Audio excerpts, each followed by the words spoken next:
Hello everyone and welcome to another video. Today we saw delightful news that Mark Cavendish took his first win since 2018. Mark Cavendish is regarded as one of the best sprinters of all time, and this is largely also because he's got the second most stage wins in the Tour de France behind Eddy Merckx. And on top of that, Mark Cavendish is also one of the most winning riders of all time, actually sitting within the top 10, which is quite an achievement as well. However, since Mark Cavendish's heroic season with Dimension Data in 2016, where he took 4 stage wins, the Max Missile has been struggling, only managing to pick up 2 stage wins since he ended his 2016 season, and this was in the Abu Dhabi Tour in 2017 before he actually was diagnosed with the Epstein-Barr virus, and this prevented him from racing until the 2017 British National Championships. And in the Tour de France that year, unfortunately Cavendish suffered a fractured shoulder blade following a crash into the barrier by Peter Sagan, and of course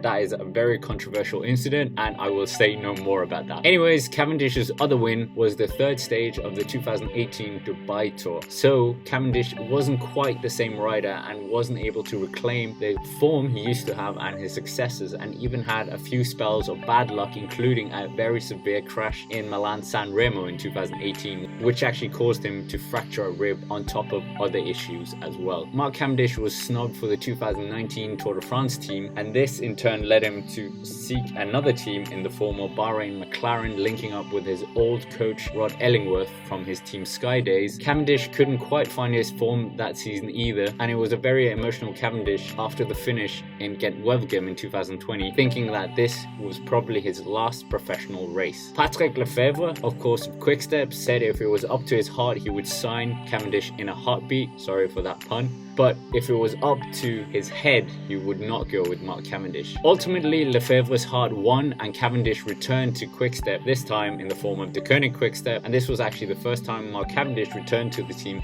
since he left them for the 2016 season. Mark Cavendish began the year promisingly, and he podiumed in the GP Jean-Pierre Monzer, and he even finished 2nd in the opening stage of the Coppi Bartoli stage race, and on the back of a good team time trial result in the team time trial stage from the De Koenig Quickstep team, Cavendish overtook the leader's jersey in the stage race. Following Cavendish's success in the Italian stage race, Cavendish went to the Scheldeprijs, a race he'd won 3 times in the past, and on this occasion he managed to finish 3rd behind Jasper Philipsen and also teammate Sam Bennett. This also meant that Cavendish became the rider for the first time in 67 years in the race to have the most top 3 finishes in the Flanders' oldest race. The Koenig Quickstep definitely had faith in Mark Cavendish, and the DS, Tom Steels, said that the wins will come. And on stage 2 of the Tour of Turkey this year, Mark Cavendish did just that, beating his old rival Andre Geipel of Israel Startup Nation